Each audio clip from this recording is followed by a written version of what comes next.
السلام علیکم ورحمۃ اللہ وبرکاتہ۔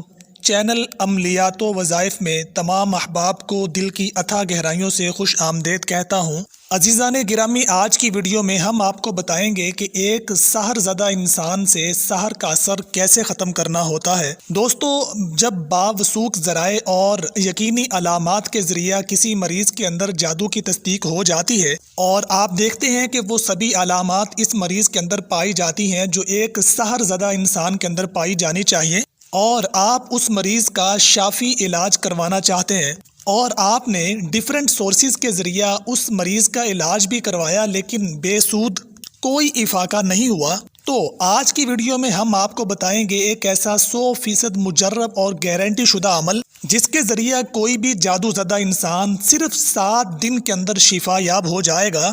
دوستو، آج کی ویڈیو خاصی امپورٹنٹ ہے اور اس ویڈیو کو کہیں سے بھی آپ لوگوں نے سکپ نہیں کرنا۔ صحیح معنوں میں اس عمل سے فائدہ اٹھانے کے لیے اس ویڈیو کو آپ نے اینڈ تک مکمل طور پہ دیکھنا ہوگا تاکہ اس عمل کا مکمل طریقہ آپ کو بخوبی سمجھ آ سکے۔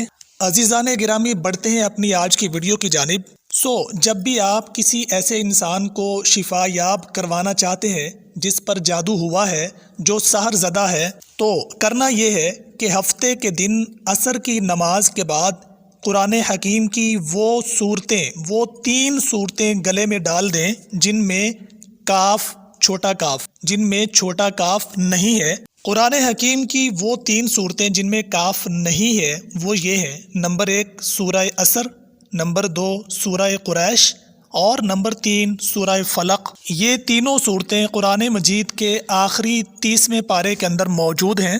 یہ تینوں صورتیں باوضو ہو کر لکھ کر مریض کے گلے میں ڈال دیجئے گا، اور مزید یہ کہ انہی صورتوں کو 7 دن تک 21 مرتبہ پڑھ کر ایک کٹورا پانی کا بھریے اور اس پہ دم کر دیجئے۔ اب وہ دم شدہ پانی اس مریض کو پلاتے رہیے۔ جب بھی مریض کو پانی پینے کی حاجت ہو، جب بھی مریض کو پیاس محسوس ہو، تو عام پانی پینے کی بجائے وہ دم شدہ پانی اس مریض کو پلاتے رہیے گا۔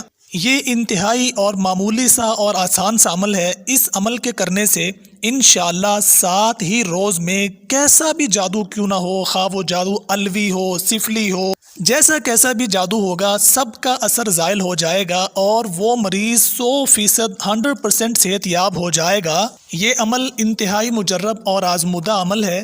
جس نے بھی یہ عمل کیا اس نے ہی شفا یاب پائی ہے۔ واضح رہے کہ یہ عمل کرتے وقت آپ کا اللہ تعالیٰ کی ذات پر یقین کامل ہونا چاہیے۔ یہ ایک اسلامی وظیفہ ہے اور اس وظیفہ کے اور اس عمل کے کرنے میں کسی بھی قسم کی اجازت درکار نہیں ہے۔ کوئی بھی مسلمان بلا جھجک اس وظیفہ کو، اس عمل کو کر سکتا ہے۔ دوستو، آج کی ویڈیو میں صرف اتنا ہی، اور اگر آپ چاہتے ہیں کہ مستقبل میں آپ کو ایسی مزید اچھی ویڈیوز ملتی رہیں تو اس کے لیے ہمارا چینل عملیات و وظائف سبسکرائب کرنا ہرگز نہیں بھولیے گا، اور اگر آپ کو ویڈیو اچھی لگی ہے تو اسے لائک کیجیے گا اور اپنے دوستوں سے شیئر کیجیے گا تاکہ کسی اور کا بھی بھلا ہو سکے۔ دوستو، انشاءاللہ پھر ملتے ہیں ایک نئی ویڈیو کے اندر، تب تک کے لیے اللہ نگہبان۔